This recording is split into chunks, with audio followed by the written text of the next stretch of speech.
Սական նպատակահարմարությունը կամ զարգացման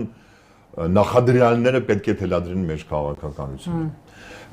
Ես շատ կուզենայի, որ սա այսպես լիներ։ Իհարկե մենք շատ դեպքերում մենք պարտադրված ենք այլ բաներ անել։ Բայց մեր քայլերի մեջ պետք է լինի այս հաշվարկը, որ ում հետ բարեկամություն անեմ, ում հետ գործընկերային հարաբերություններ անեմ, որպեսզի իմ տնտեսությունը շահի, որպեսզի շահի իմ տնտեսական զարգացման հնարավորությունները, հեռանկարները։ Եվ եթե նայում ես այս տեսանկյունից, ապա տեսնում ես հսկայական առավելություններ Եվրոպական միության հետ համագործակցության մեջ։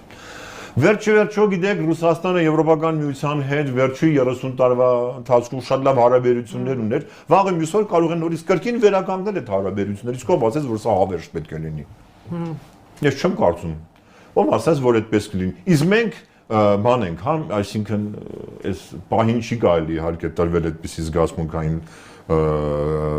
որոշումների եւ պետք է իհարկե շատ սառը դատողությամբ եւ մեր իշխանությունները կարծեք ամեն ինչ ճիշտ են անում այս առումով, շատ այսպես հաշվարկված, դանդաղ, ոչ մի այսպես պրովոկացիոն բնույթի դեռ քայլեր չեն կատարում եւ շատ ճիշտ է սա եւ պետք է Հայաստանը պետք է նկատի Ռուսաստանի ուղղությամբ եւ այսինքն մեր քայլերը դեպի Եվրոպական միության հետ համագործակցությունը սա անհրաժեշտ պայմաններից է սա այսինքն Հայաստանը չի կարող դա չանել որևէ մի երկիր մեր տարածաշրջանում չի կարող Եվրոպական միության հետ չհամագործակցել եթե ուզում է զարգանալ Ես կարող եմ մենք կարող ենք մի առանձին բան անել, հարցազրույց անել, ես կարող եմ այսպես թվերով, շատ լավ տեսություններով հիմնավորել դա անկարելի բան է։ Անկարելի բան է եւ առավելությունները եթե զուգահեռներ ես անցկացնում եթե այսպես երկուսունյակ ես դնում Եվրոպական միություն եւ